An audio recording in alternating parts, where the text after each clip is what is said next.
Welcome to the James Show, News Talk 820, 93.3 FM WBAP. I am your host, James Parker. My guest is Kate Lincoln-Goldfinch. She's an immigration attorney here in the great state of Texas. And we have a couple of issues that I want to bring up with Kate. First off, welcome back to the show, Kate. It's been a while. Oh, look, the studio audience is happy to see you, too. Yeah, it's good to be here. Oh, look at that. They missed you. So let's start with the report that I saw. 44,000 students in North Texas schools are of an illegal status. That number sounds kind of high to me. Does that shake with you? Does that sound about right?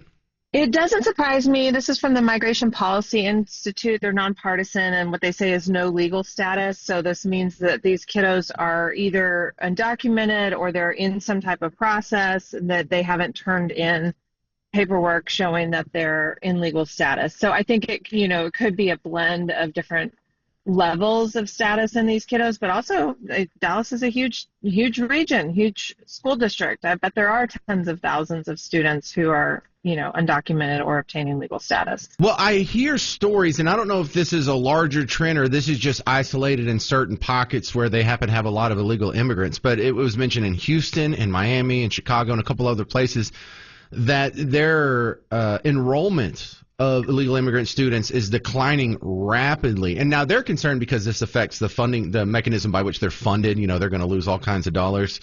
But also that, while I kind of hope that's true, it sounds like it's happening faster than I expected. Oh, absolutely. Immigrants in Texas have gotten the message. Many people are leaving the state. Many people are leaving the country.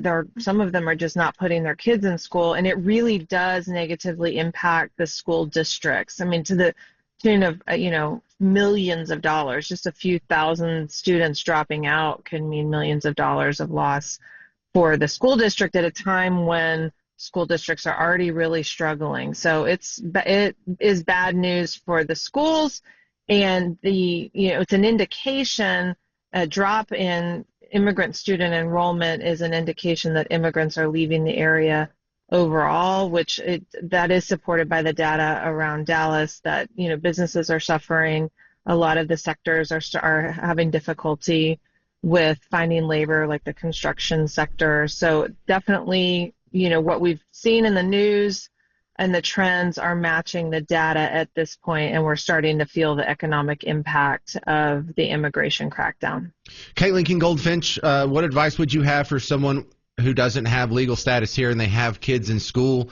Is this a risk you would recommend, or is there an alternative or something you can do to help their situation? It's the same as going to hospital. If you have, a medical emergency, you need to go to the hospital. If you have elementary school age children, they need to be in school. The best thing that immigrants can do, whether they have some type of legal status or not, anyone who is an immigrant right now should be planning ahead, having a safety plan, consult with a lawyer, know where your important documents are, know what you're going to do if one of the parents gets picked up, because it is actually happening that parents are getting detained and children are being put in foster care, and it's really horrific what's happening, and people need to plan ahead as much as they can right now.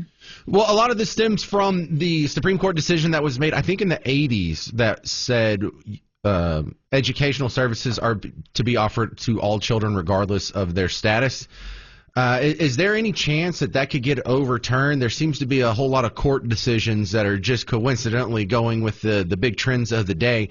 Could this be one of them? There's no indication of that. The administration has not made any indication of that. There's no, cases pending. So of course, they have revoked in-state tuition at Texas universities for students who don't have legal status, but every child in the United States has a right to a free education, which for obvious reasons serves everyone. And I, at this point, don't have any concerns about that going away.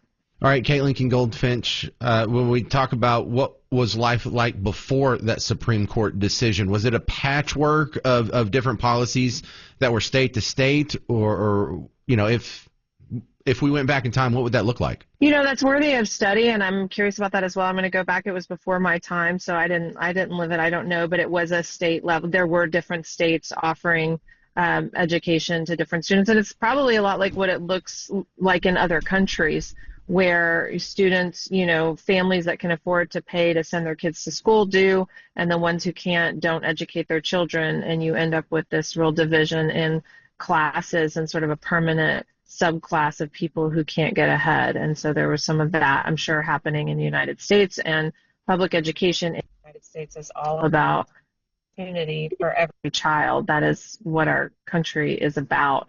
And so it makes complete sense that we would offer a free education to every child, regardless of their status. All right, Kate Lincoln-Goldfinch, good chat. I appreciate your expertise in immigration on this. You can find her at Lincoln Goldfinch Law, lincolngoldfinch.com. Thank you very much, Kate.